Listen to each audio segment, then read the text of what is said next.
Good morning, welcome back to another episode of Tyson's Fitness Tips.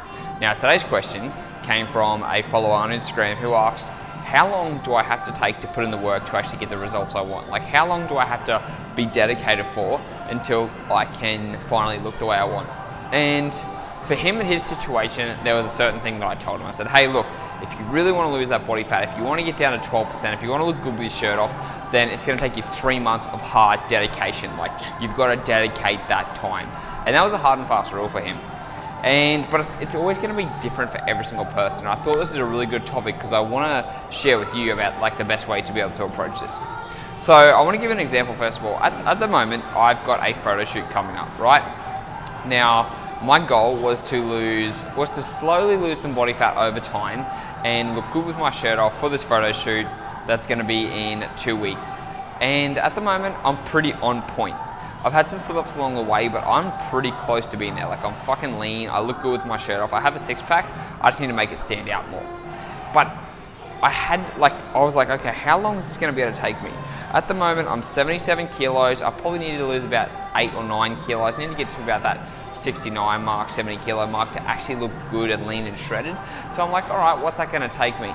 And then I thought about where I was at the moment, and basically I mapped out, I'm like, okay, if I'm gonna do the photo shoot in December, and I'm gonna start this in August. I've got September, October, November, and the middle of December. So basically, I'm gonna give myself 14 weeks of hard, consistent, strict dieting. And I was willing to make that commitment and just say, okay, this is what I'm gonna do. I'm gonna go for this amount of time and I'm just gonna fucking go hard. Now the problem was that it was too long for me. And what happened is I actually had to have a diet break at around the 11-week mark. And it's simply because it was very, very hard, it was restricting, and then there were a lot of things coming up. I went overseas, I had to go to some client lunches, I had a lot of other things come up, and like basically real life just came up, right? So for 10 weeks though, I was dedicated, I was on point, and I lost 16 pounds in 10 weeks. And then I had 2 weeks of maintenance, and now I'm on my final 2.5 weeks. So I'm probably gonna lose another, I don't know, about 4 or 5 pounds, which is 2 or 3 kilos. But the thing is, like, you've got to have a deadline where you're just like, okay, for this amount of time, I'm going to be strict. Because at the end of the day, if you want to look good with your shirt off and if you want to finally feel confident in your body, you have to give up some things you love for the short term. Now, it's not going to be for the rest of your life. And that's why I talk about intermittent fasting being such a beneficial thing. Because when you transition from being on a strict, cutting your calories and then being able to stay in maintenance where you can stay at the weight you achieve for the rest of your life, it's so much easier to stick to when you follow intermittent fasting, because then you can still have the alcohol, then you can still go out with friends and family, then you can still enjoy the food you love and all those type of things. But the thing is, there's going to be a certain amount of time where you just fucking have to be strict, because not everything's going to always fit in your diet. We follow the 80-20 approach. If you have to eat 2,000 calories and 80% of that is going to be whole nutritious food and 20% of that is going to be, oh, did that mess up? No. I'm going to start that again. If you're going to be following the 80-20 approach and 80% is going to be whole nutritious food, which is 1,400 calories, no, 1,600 calories, and then 20% is going to be food you enjoy. Like 400 calories of food you enjoy is good, but at the same time, it doesn't go that far. Like it might be 1 or 2 beers. It might be a little bit of extra sweets at night. Like it's not going to get you far. But if you can say for the next 10 weeks, for the next 12 weeks, for the next 14 weeks, whatever it's going to be, and you're going to go into that mentality of like, I'm going to be strict and I'm going to be on point and I'm just going to fucking eat what I need to eat. I'm going to stay on that calorie deficit. I'm going to train hard. And if you dedicate that short amount of time in your life, that 3 months, that 4 months, whatever it's going to be, and you put in that hard work, it's going to pay off. And then once that hard work pays off, that's when you can live the lifestyle you want for the rest of the time. But you will have to make short sacrifices. And that's what you've got to get that in your head. Like dieting isn't easy. You are going for a certain period of time without food, right? Like without food, as much food as you would usually eat. And you start to feel that. You feel fatigued. You see your friends and family going out to eat whatever they want. People are having fun. It looks like everyone else is living the good life except for you. And I know it feels like a struggle because I've been there before. But remember, this is not forever, and you've got to have that mentality. You've got to be like, I am going in as an operator. I am going to focus for a small amount of time. Remember, it's not going to be forever.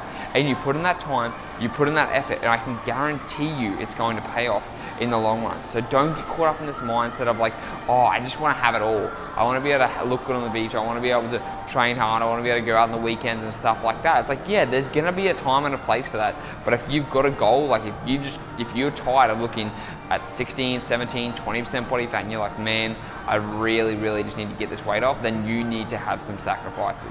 And that means you're not going to be able to eat all the food you enjoy all the time. That means you're not going to be able to go out every Friday and Saturday night.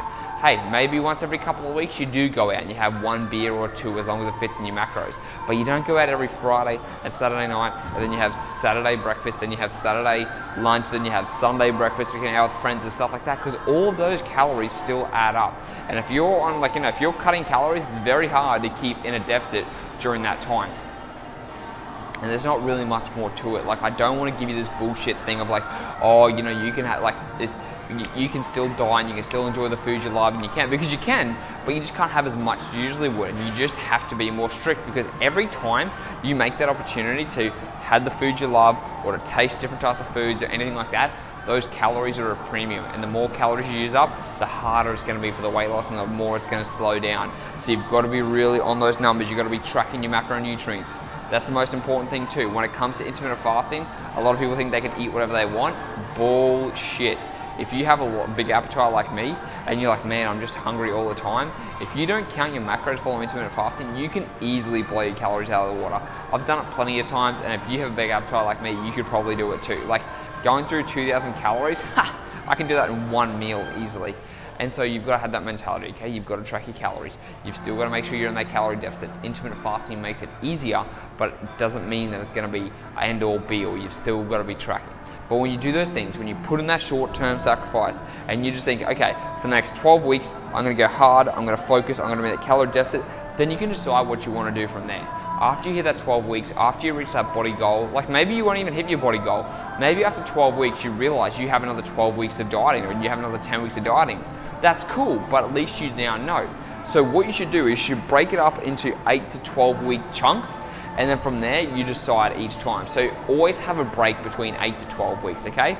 So if you're 12 weeks in, let's say you start at 20% body fat, and you diet hard for 12 weeks.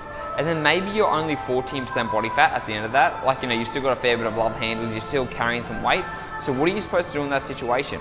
Well, from there, you've got to do a little bit more dieting. So you simply stay at maintenance, okay? You stay in maintenance for 2 weeks. Now, after maintenance, you can then decide to go back into a dieting phase. At the maintenance, you go back to eating normal amount of calories. So if you were supposed to be eating 2,000 calories to lose weight, you can now go back to 2,200 calories or 2,300 calories for 2 weeks. Your weight's going to jump a little bit just because of water weight, because you're eating more carbohydrates and foods in general. And then after those 2 weeks, you can decide what you want to do again. But the best thing about the maintenance phase is that you can still have some foods you love. That's when you can go and have a couple of drinks with some friends. That's when you can go and have those foods you've been wanting to have, but you probably can't fit them in your diet. Like, if you want to go out for a pizza on a Friday night or whatever. Now, maintenance doesn't mean you go and binge and eat whatever you want, because that's just going to blow all your calories out of the water, and then you're going to go backwards.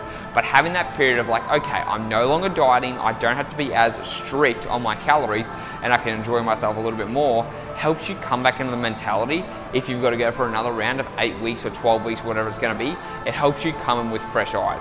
And that's what I had to do. I took my maintenance period over the time of Christmas, when there were Christmas lunches, and also when I was over in San Diego, and I took that maintenance break period. And my weight jumped back up a little bit by about 1 kilo, because I ate more than I was used to. And so I went from 70 kilos up to 71 kilos, and now I've got to lose about 3 more pounds, okay, 2 more kilos, 4 more pounds, 5 more pounds. Sorry, I get confused with the numbers. But basically, so for the next 2 weeks, 2 or 3 weeks, I'm gonna be real strict. Like, I'm severely cutting calories more than you should. But because this is for a photo shoot, I'm just gotta do it, right? I'm pretty lean, but I wanna get there really good. So you just gotta think about, have that mentality. How long am I gonna have to put in the effort? Is it gonna be 8 weeks, 8 to 12 weeks?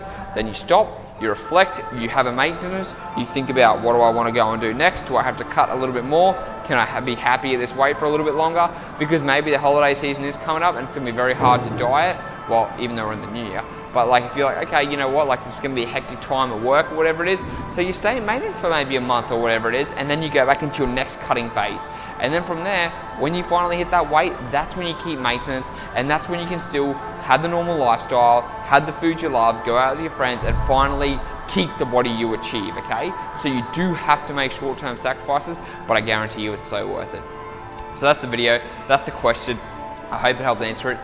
By the way, don't forget, I've got a free guide you can download, which is 20 high protein recipes that you can click down below and get your link, and I'll speak to you tomorrow.